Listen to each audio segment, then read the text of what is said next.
독이라는 이런 카피가 있습니다. 어떤 물건이든 기술이든 어떤 약물이든 그 사용 방식에 따라 이로운 도구가 될 수 있고 치명적인 해를 끼치는 악이 될 수도 있다는 것입니다. 그것 자체보다 그것을 어떻게 다루고 어떻게 사용하느냐에 따라 그것이 해가 되고 그게 그리고 이익이 된다라는 것입니다. 우리가 손에 들고 있는 전화기, 스마트폰도 그렇고 인터넷의 발달, SNS도 그렇고 잘 바르게 사용하면 유익하지만 잘못 사용하면 큰 해악을 끼치게 됩니다. 어떻게 사용하느냐에 따른 책임을 강조하고 있는 말이죠. 이런 책임을 강조하는 이 말은 오늘의 본문과도 연결이 되어지고 있습니다. 우리는 지난 시간 디모데전서를 시작하면서 바울이 인사글을 통하여 아들 디모데에게 엄중한 사명을 전수해 주고 그 사명을 너가 수행하라는 그 마음을 절절하게 담아서 그에게 인사를 하고 있는 것을 보았습니다.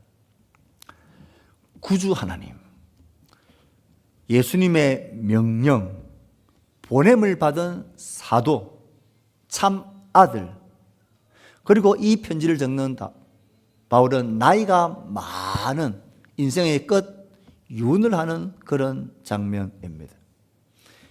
이런 표현을 통하여 엄중한 사명을 그에게 주고 이 사명을 수행하라고 그에게 당부합니다. 바울이 다윗에게 남겨준 사명은 무엇이었습니까? 하나님의 말씀을 가르치는 사명입니다. 왜 이것을 이렇게 강조합니까? 왜 그가 에베소에 디모데를 남겨둡니까? 교회에 다른 교훈을 가르치는 거짓 교사들이 생겼기 때문입니다. 그들은 믿음과 사랑이라는 이 바른 가르침의 열매를 버리고 족보와 신화 같은 덕에 집착하며 그리고 자기를 따르는 자를 만드는 헛된 말을 하며 스스로도 확정하고 알지 못하는 그런 말들, 궤변을 늘어놓으며 사람들을 미혹하여 자기를 따르게 하는 자들이었습니다. 바울은 이것을 다른 교훈이라 다른 복음이고 거짓 복음이라고 너는 이 가르침을 막으라고 그렇게 디모데를 남겨두었습니다. 이렇게 7절까지 내가 너를 남겨둔 이유, 다른 교훈을 막으라고 그들의 모습을 디모데에게 고발하고 난 이후에 오늘 우리가 살펴볼 8절부터 11절까지의 말씀 속에서 바울은 그들이 잘못 사용하고 있었던 하나님의 말씀, 계명, 하나님의 율법이 실제로는 어떤 것인지 그 율법의 기능을 제대로 설명을 하고 있습니다.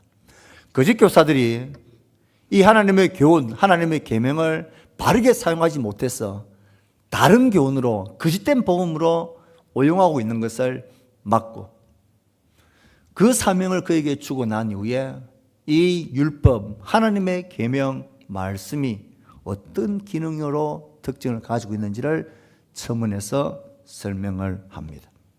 율법이라고 하니까 조금 애매합니다. 전통적으로 유대인들은 구약 성경의 하나님의 계명의 말씀을 율법이라 계명이라고 그들은 칭했습니다. 특별히 하나님의 계명에는 율법에는 613가지의 항목이 있다라고 정리를 하고 있습니다. 그 중에 긍정적인 명령, 법, 하라는 명령은 246개입니다. 사람의 온몸 마디마디가 246개라고 이 전통 유대인들은 해석을 합니다. 그래서 그 수에 딱 맞는 246개의 하라는 명령을 너의 온 마디, 온 몸이 끊어질 듯한 각오를 가지고라도 그 명령을, 그 법을 해라고 그렇게 가르칩니다. 그 중에 365개가 부정적인 명령입니다. 하지 말라는 거죠. 1년 365일 매일매일 하지 말라는 하나님의 명령을 기억하고 죄와 악을 행하지 말 것을 그들은 가르칩니다.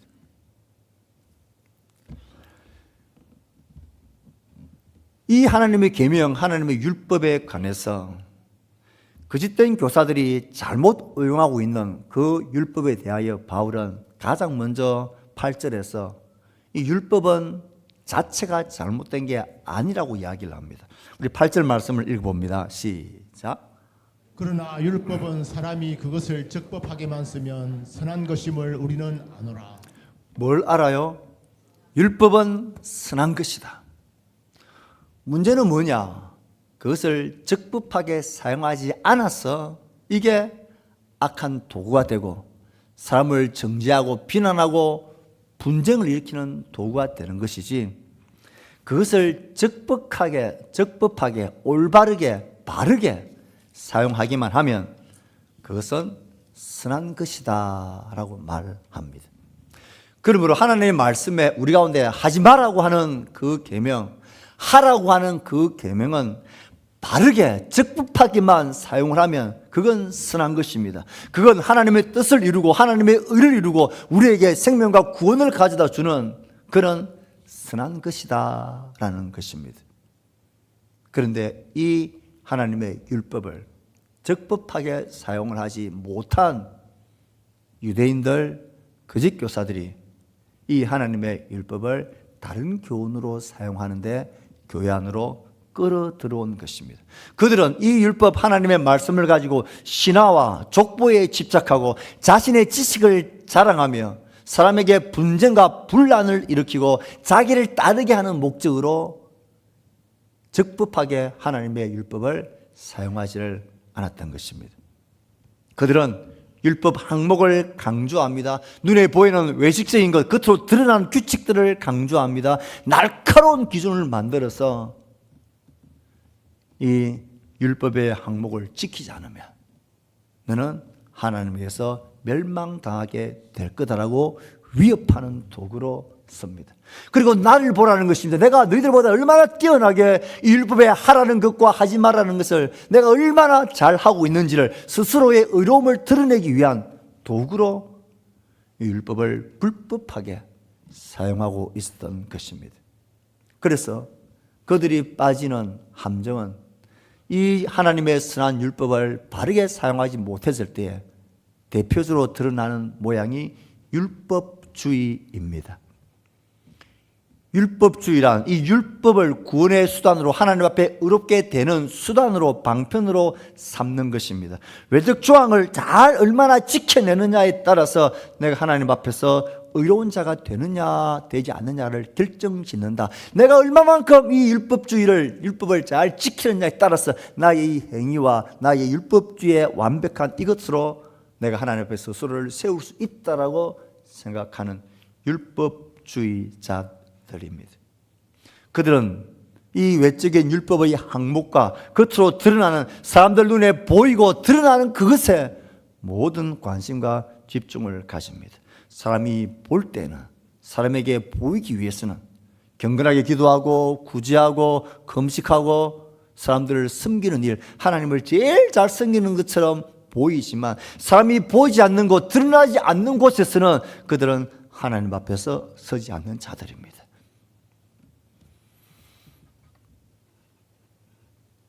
율법의 조항을 얼마나 잘 행하느냐, 이게 스스로의 의로움을 규정짓습니다. 이 율법주의는 필연적으로 이 율법을 가지고 사람을 통제하는 도구로 사용하게 되어집니다. 율법이란 강력하고 날카로운 몽둥이를 들고는 정죄하는 몽둥이, 비판하는 몽둥이로 사용을 하는 것입니다. 하나님의 말씀이, 하나님의 계명이 그렇게 하지 말라 했는데 너 왜 그랬어? 이걸 하라고 했는데 너 왜 안 했어? 이 몽둥이를 가지고 그들을 정죄하며 죄인이라고 멸망받을 자라고 비판하며 두들겨 패는 일에 이 정죄의 몽둥이를 날카롭게 더 단단하게 만듭니다. 그러면 그럴수록 이 몽둥이는 사람을 통제하는 수단이 되어집니다. 협박하고 위협하고 하나님의 이름을 빌어서 그의 계명이란 권위를 빌어서 사람을 좌지우지하려고 통제하는, 이 몽둥이를 든 나는 이 높은 자리에 있어서 이 율법에 미치지 못하는 그들을 통제하고 다스리고 마음대로 주도하려고 하는 그 길로 갑니다. 몽둥이를 들고 있는 나는, 이 율법을 가르치는 교사인 나는 너희들보다 훨씬 뛰어난 율법의 청지기들이라고 자기 의를 방어하는 몽둥이로 섭니다. 나는 너희들보다 우월하다는 것입니다. 내가 너희들이 설명하고 가르치는 이 모든 것을 나는 잘 하고 있는 것처럼 연기를 하고 쇼를 합니다. 그러니까 더욱더 사람들이 보는 앞에서, 사람 앞에 드러나는 일 앞에 온 마음과 관심을 가지고 사람들의 평가에, 사람들의 그 인정에 목을 말라 하는 자들입니다. 이 율법에 적법하지 못한 모습들입니다. 사람을 통제하고 위협하고 정죄하고 자기를 따르게 만들고 자기의 의와 권위를 보호하는 수단으로 이 율법을 사용한 그들, 이건 적법하게 율법을 사용하지 못해서 그 율법으로 계명이 사람을 해하고 정죄하는 악한 도구가 되어진 것이지, 적법하게만 사용하면 하나님의 모든 계명의 말씀은 선하고 유익한 것입니다. 이 사용들이 때론 우리에게 어떤 모습으로 드러납니까? 내가 아는 하나님의 말씀, 내가 경험한 신앙의 경험들, 내가 아는 신앙의 지식들이 또 다른 정죄의 몽둥이가 되어서 다른 사람을 향하여 치고 판단하고 통제하려고 하는 수단으로 우리의 손에도 이 하나님의 말씀을, 하나님을 향한 믿음의 경험을 들려고 하고 이것을 지려고 하는 유혹들이 우리 가운데 얼마나 자주 있는지 모릅니다. 하나님의 말씀을 듣고 읽고 깨달을 때 먼저 그 말씀이 나를 치고 나를 부수뜨리고 나를 무너뜨리는 말씀이 되어야 하는데, 이 말씀이 언제나 저 사람이 들어야 되는데, 저 사람이 그 말씀 앞에 서야 되는데 왜 저 사람은 변하지 않느냐? 언제나 이 말씀의 잣대를 나에게가 아니라 다른 사람에게 갖다 대고 있는 모습들입니다. 목회자인 제가 집에서 아이들 앞에 깨갱할 때가 있습니다. 이런저런 말을 하다가 아빠, 목사님이 아빠 설교할 때는 저렇게 요 말만 나오면 제가 깨갱합니다. 이 아이들이 약점을 딱 아는 거죠. 아이들은 뭘 몰라서 그럴 수 있지만 신앙의 연륜이 깊은 오래된 신앙의 경험이 있는 우리들이 이 하나님의 말씀과 지식을 가지고 다른 사람들을 정죄하고 통제하고 자신의 우울감을 드러내려고 하는 도구로 이 하나님의 말씀을 사용한다면, 신앙의 경험을 사용하고 그것으로 나를 보호하고 나의 우울감을 가지려고 한다면 그건 적법하게 하나님의 말씀을 사용하지 못하고 있는 것입니다. 바울은 하나님의 말씀, 모든 계명은, 하나님의 율법은 적법하게만 쓰면 그건 선한 것이다. 문제는 하나님의 율법에 있는 게 아니라 그것을 사용하고 있는 잘못된 우리에게 있다라는 것을 말합니다. 교회에 들어온 거짓 교사들이 율법을 가르치는 교사가 된다고 하면서 분란과 신화와 족보에 집착하고 헛된 말을 하며 자기를 따르게 하는 도구로 이 율법을 사용하고 있는 걸 보면서 율법은 그런 게 아니다, 적법하게 쓰면 선한 것이다 그럽니다. 우리는 하나님의 모든 말씀을 적법하게 대하고 있습니까? 이 하나님의 말씀 앞에 나 자신을 세우고 나를 치고 나를 부수뜨리는 그 말씀의 방망이로 내게 있습니까? 하나님의 말씀은 적법하게 사용하면 선하고 유익한 것입니다.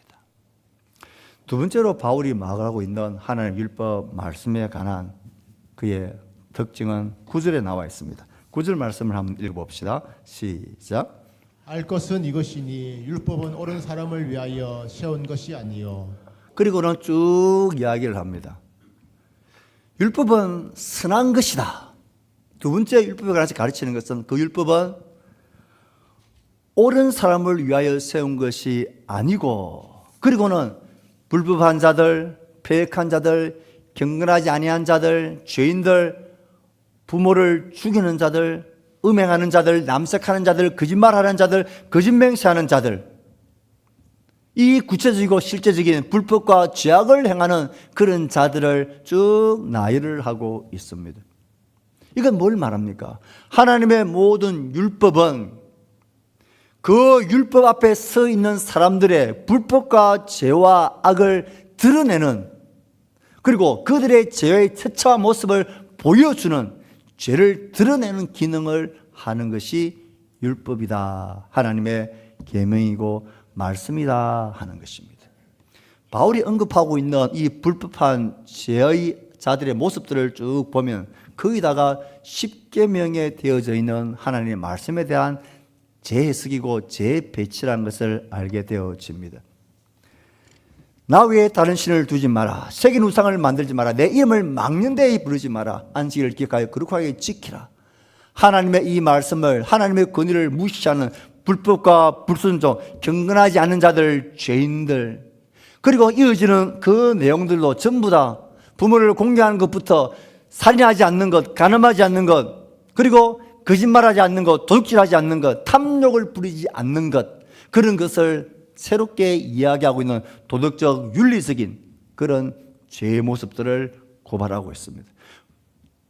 하나님의 율법은 이런 불법한 자들, 이런 죄인들을 위한 하나님의 말씀이다라는 것입니다. 이게 무슨 뜻입니까? 하나님의 모든 계명과 율법들은 사람들 앞에 자신을 딱 비춰볼 때에, 하나님의 말씀의 거울이란, 이 율법의 거울이란 앞에 딱 비춰볼 때에, 와, 내가 이런 죄인이구나. 내가 이렇게 불법한 자였구나. 내가 이렇게 음란한 자였구나. 내가 이렇게 욕심 부리는 자였구나. 내가 이렇게 거짓말하는 자였구나. 내가 이렇게 사람을 해치는 자였구나 하는 것을 적나라하게 드러나고 보여주는 이런 기능을 하는 게 율법이라는 거예요. 법이 없으면 내가 뭘 잘못해도 그것이 잘못이 안 되고 잘못이 드러나지 않습니다. 그런데 시속 80km라는 제한이라는 이 법이 딱 생기고 나면 내가 100km로 가게 되면 여지없이 딱지가 벌금 과태료가 날라옵니다. 아, 내가 이렇게 과속을 했구나 하는 것을 비로소 알게 되어지는 것 같은 것입니다. 이것을 율법의 거울 기능이다라고 말을 합니다. 진단 도구와 같이요. 여러분, 매일 아침에 우리의 모습을 비춰볼 때에 거울 앞에 딱 섭니다. 엉그러진 머리들, 묻은 흔적들, 이런 더러움들이 보여지면 어떻게 합니까? 비누를 해서 얼굴을 닦고 씻습니다. 마치 하나님 율법이 우리들에게 그와 같은 기능을 한다라는 것입니다. 이 추상적인 죄의 목록들이 아니라 우리의 삶에 구체적으로 있는 모든 죄의 적나라한 모습들을 이야기합니다.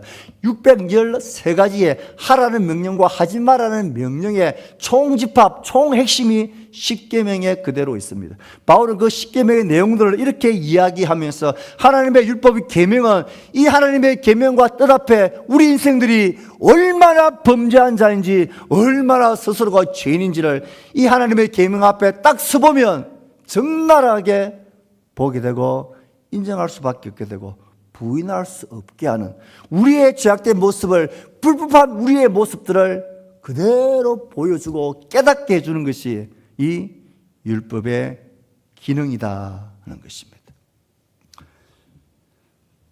탈무드 이야기 보면 굴뚝청소한 두 친구의 이야기가 나옵니다. 굴뚝청소부 둘이가 청소를 하고 나와 서로를 바라보는데, 한 명의 친구는 얼굴을 막 씻는데 한 명의 친구는 얼굴을 닦지 않는 거예요. 가만히 보니까 한 명은 얼굴에 막 쑥금덩이가 묻었고 한 명의 친구에는 아무것도 안 묻고 얼굴이 깨끗해요. 여러분, 누가 얼굴을 닦았을까요? 저 친구를 보니까 얼굴이 깨끗해. 그럼 내 얼굴도 아무것도 안 묻었겠구나 하고 그는 닦지 않아요.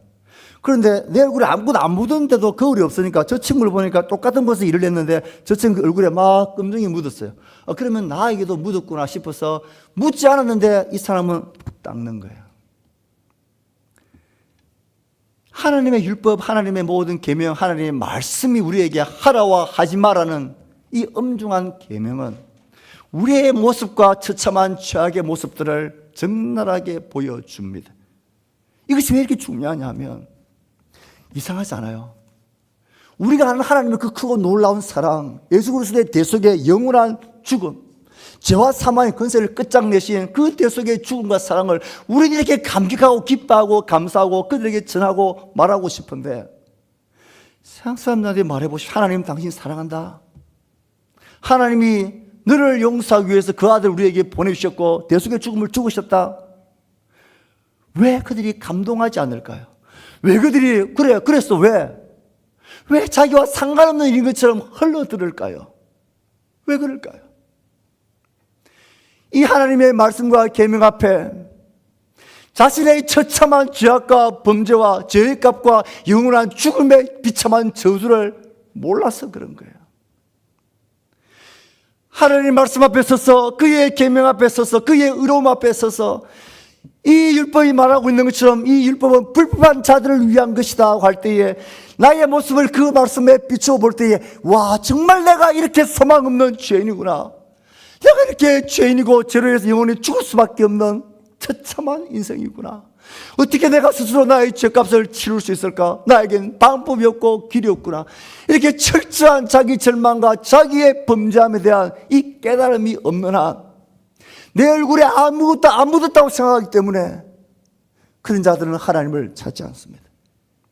하나님 우주 같은 사랑이 펼쳐진다 할지라도 나에게는 그 사랑의 용서가, 아들 내어주신 그 대속의 사랑이 우주같이 크다 할지라도 나에게는 그 사랑이 필요할 만큼 내가 불법한 자라는 것을 모르기 때문에 그렇습니다. 사랑하는 성도 여러분, 하나님의 모든 계명이 불법한 자를 위하여 있다. 그것은 나의 죄와 악을 드러내는 기능이다 라고 할 때에 우리 이 말씀 앞에 자신을 진중하게 돌아보아야 합니다. 나는 언제 하나님과 그 말씀 앞에, 아니 나의 죄악됨 앞에 나의 처절한 절망과 좌절을 가지고 어떻게 이게 인간이라 할 수 있고 어떻게 이게 사람이라 할 수 있냐, 이건 짐승 같은 자지. 어떻게 나는 나 이 죄에 대해서 끌어낼 힘도 없고 이것을 이겨낼 그런 정결함의 능력들이 왜 내게는 없단 말인가. 나는 죽어도 살고 저 지옥의 제일 밑에 들어가도 아무 할 말이 없는 나의 불법과 죄와 악에 대한 봄이, 깨달음이, 이게 하나님의 말씀 앞에, 하나님 앞에서 없다면 우리는 하나님의 말씀의 기능은, 그 중요한 기능을 지금 잃어버리고 있는 거예요. 어떤 사람이 하나님의 사랑을 갈급하고 어떤 사람이 예수 그리스도의 대속의 그 십자가의 사랑을 갈급해 할까요? 하나님의 그 엄중한 계명의 말씀 앞에 나를 비추어 보니까 나에게는 가능성이 없어요. 입이 천개만개를 할지라도 나는 딱 그 죄인인 거예요. 모든 죄의 불법한 것이 바로 내 모습인 거예요. 이건 어떻게 부인할 수 없고 부정할 수가 없어요. 그런데 더 안타까운 것은 나는 스스로 그 죄와 악의 문제를 해결할 힘도 없고 능력도 없다라는 철저한 좌절감을 내가 가지고 있을 때, 그때 비로소 나의 어두움과 나의 묻은 흔적과 이 얼룩을 보고 이 비참함과 무력함을 보고 하나님을 찾게 되는 거예요. 하나님이 열어놓으신 대속의 새로운 길, 죄 없는 예수 그리스도 그 아들 보내셔야 했던 그 사랑, 십자가에서 그가 피 흘리고 죽으셔야만 하는 그 대속의 유일한 길의 사랑이, 이게 없이는 나에게 가능성이 없구나. 그래서 이 복음의 기능은 이 죄인된 우리를 드러나게 만들고 나에게 좌절하게 만들고, 그래서 하나님 이루어오신 생명의 길, 새로운 길, 복음의 길 대신 예수 그리스도께로 우리의 시선을 가게 만드는 것이 하나님의 계명, 율법의 중요한 기능인 것입니다. 여러분들은 나는 이 말씀에 절망하며 자신을 향하여 좌절했다, 내가 정말로 가능성이 없는 불법한 자고 죄인이구나, 그런 자들만이 예수 그리스도의 대속과 복음의 영광을 환영하고 기뻐하고 감격하며 그 사랑을 찬송하며 비로소 옳은 사람, 어려운 자의 길에 들어서게 되는 것입니다. 율법주의는 내 힘으로 스스로가 어렵다라고 그렇게 공로를 말할 때에 그런 가능성 없는 소리에 귀 기울이지 않고 하나님 이루어오신 새로운 상길인 복음의 영광과 대속의 사랑 앞에 감격하며 하나님 앞에 옳은 자로 어려운 자로 인정을 받는 그 감격을 누리며 살게 하는 것이 이 율법의 죄를 드러내는 중요한 기능이라는 것입니다. 하나님의 말씀은 나에게 그렇게 예수 그리스도께로 나를 이끌어가고 있는 그런 거울이 되고 있습니까? 그렇게 어려우신 우리들이 함께 모여 신앙생활하고 있는 이때에 이제 가로늦게 뒤늦게 또 율법을 가지고 계명을 가지고 사람을 정죄하려고 하는 것이 얼마나 어리석은 거짓된 가르침이고 교훈입니까? 우리는 뭔가 정죄당함이 두려워서 벌벌 떨면서 하나님을 섬기는 자들이 아닙니다. 우리는 주를 예배할 때에 우리가 이렇게 예배 똑바로 드리지 않으면 하나님이 나를 벌하겠지 정죄하겠지가 아닙니다. 정말 가능성이 없는 나를 예수 그리스도 안에서 값없이 어려운 자가 되게 하신 이 사랑과 이 감격, 이 복음의 기쁨 앞에 우리는 기뻐하며 감격하며 내 삶을 그에게 드리는 행복한 하나님의 사람으로 우리를 살게 하는 것입니다. 이게 복음 율법이 가지고 있는 죄를 드러내는, 그래서 율법은 불법한 자를 위하여 있는 것이다. 그는 율법이 없으면 우리가 어떻게 나를 알고 하나님의 길, 복음의 길을 우리가 찾을 수 있겠습니까?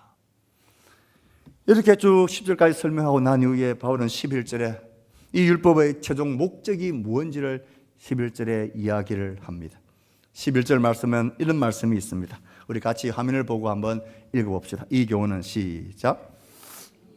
교훈은 내게 맡기신 바 복되신 복음을 따르미니 복되신 하나님의 영광스러운 복음에 맞는 것, 하나님의 영광을 드러내는 그 복음의 근거를 둔 것. 바울은 율법을 쭉 설명하다가 율법은 본래 선한 것이다, 합법적으로 사용하기만 하면, 그리고 이 복음은 우리의 죄를 드러내고 하나님의 자비와 긍휼의 길로 우리를 이끌어가는 것이다. 그러면서 이 결론적으로 이 복음을 율법과 연결시키며 이야기합니다. 율법을 이야기하다가 그 율법의 최종 목적지가 이 교훈은 하나님 모든 율법의 바른 교훈은 내게 맡기신 바 복되신 하나님의 영광의 복음을 따르게 하는 것이 이게 율법의 최종 목적지다라는 것입니다.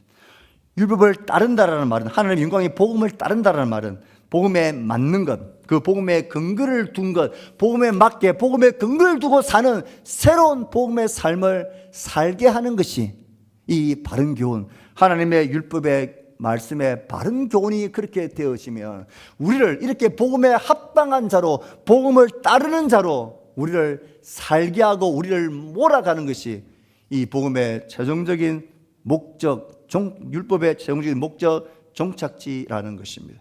예, 율법은 그걸 가지고 우리 앞에 딱 서서 너가 이렇게 큰 죄인이야, 그래서 너에겐 다른 길, 예수 그리스도의 구원의 길, 복음의 영광이 필요해.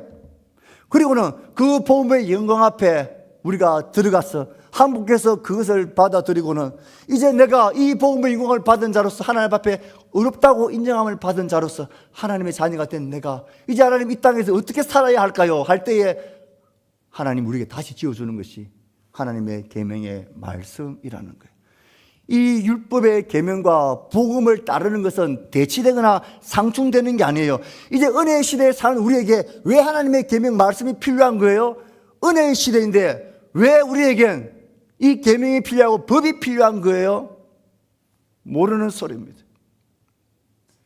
진짜로 하나님 앞에 의롭게 되어진, 복음 앞에 영광스럽게 되어진 자만이 하나님 우리에게 주신 모든 계명의 정신과 율법의 요구를 비로소 이룰 수 있는, 순종할 수 있는 하나님이 의도하셨던 그런 하나님의 백성으로 이 복음이 우리를 살아가게 만든다는 거예요. 그러므로 율법의 모든 최종 목적지는 우리를 복음에 합당한 자로 살게 하는 자가 되게 하는 것입니다. 율법의 최종 목적지와 우리의 복음으로 따라 사는 것은 별개의 것이 아니라는 거예요. 그래서 율법의 최종 목적은 우리들의 죄를 폭로하고 죄의 문제 앞에 인간의 철저한 무능을 드러내고 복음이 필요함을 깨닫게 하고 이 복음을 따라 사는 자가 되게 하는 것이 하나님 우리에게 주신 바른 교훈의 중요한 목적이자 방향이고 결과라는 것입니다. 바울은 갈라디아에서 이것을 율법은 우리를 그리스도께로 인도하는 초등교사와 같아, 이전에는 몽학선생이라 그렇게 표현을 해드렸습니다.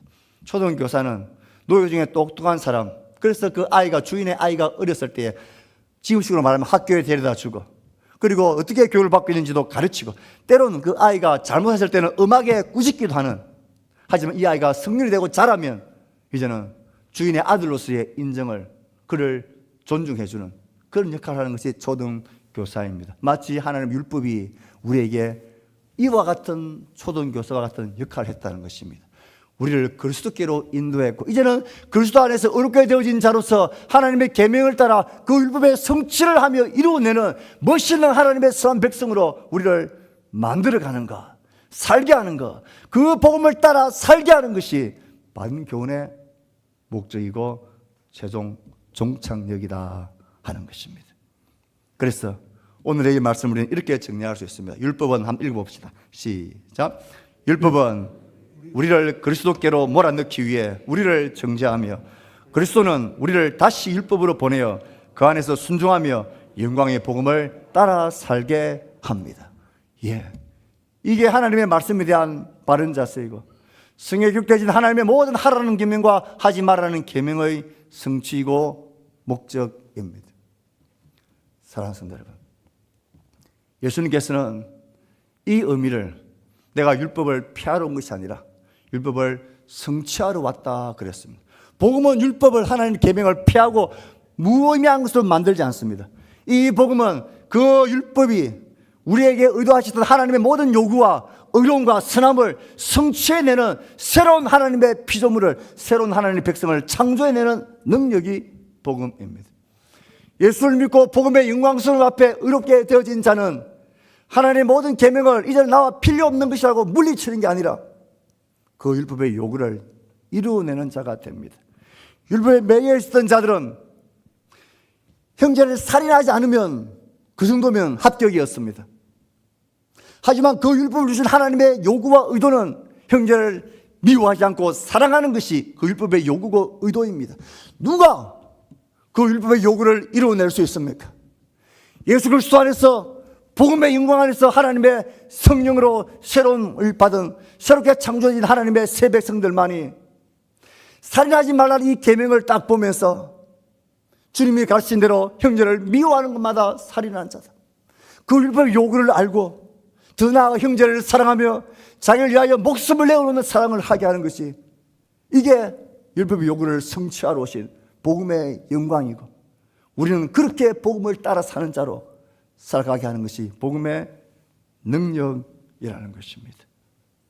사랑하는 성도 여러분, 우리가 하나님의 말씀에 대한 모든 계명에 순종하는 것, 주의 나라와 복음을 위하여 섬기고 살고 희생하는 것, 이건 우리가 그에게서 떨어질까 봐 벌벌 떠는 정죄와 두려움에서 사람들 눈에 인정받고 칭찬받기 위해서 그런 얕은 수준, 율법주의의 수준에서 우리는 주를 섬기고 따르는 자들이 아닙니다. 가망 없고 소망 없는 나를 그리스도 안에서 대속하시고 그 아들 내어주신 사랑으로 나를 하나님의 새로운 피조물이 되게 하신 그 하나님 나 이제 어떻게 살까요? 어떻게 하나님이 원하시는 삶을 내가 살아가야 할까요? 할 때 하나님은 다시 우리에게, 내가 너에게 너희의 죄를 드러냈던 나의 계명이 있지, 그 계명을 이루며 살아라고 다시 하나님의 율법과 계명을 우리 손에 쥐어줍니다. 문자적으로만이 아니라 그 계명을 주신 하나님의 그 완전한 뜻과 요구를 이루어내며 주님이 살아가시던 것처럼 율법의 요구를 성취하며 살아내는 하나님의 백성이 되는 것, 이것이 우리에게 주어진 싸움입니다. 이것이 우리가 싸워야 할 바른 교훈의 싸움입니다. 이 한 해 동안 이 믿음을 가지고 싸우실 수 있기를 바랍니다. 하나님의 말씀 앞에 벌벌 떠는 자가 되기를 바랍니다. 그 말씀의 정죄의 거울을 나 자신에게만 해야지 다른 사람에게가 아니라, 그리고 나 자신을 하나님 앞에 세우며 그 복음의 요구를 이루어내고 율법의 요구를 이루어내는 하나님의 사람으로 살아가는 싸움을 열심히 싸우십시오. 다른 교훈, 거짓된 교훈은 막아 끊어내고 바른 교훈, 말씀의 싸움을 선하게 싸워가십시오. 그럴 때 우리 가운데 복음의 영광스러움이 나타나게 될 것입니다. 예수를 따라 살아가는 것, 다시 힘겹게 기쁘고 감격하며 내 삶을 주의 말씀 앞에 복음 앞에 세우는 이 영광이 우리 모두에게 결심되어지기를 축복합니다. 오늘 우리 응답 찬양을 다시 일어나라는 찬양으로 할 것입니다.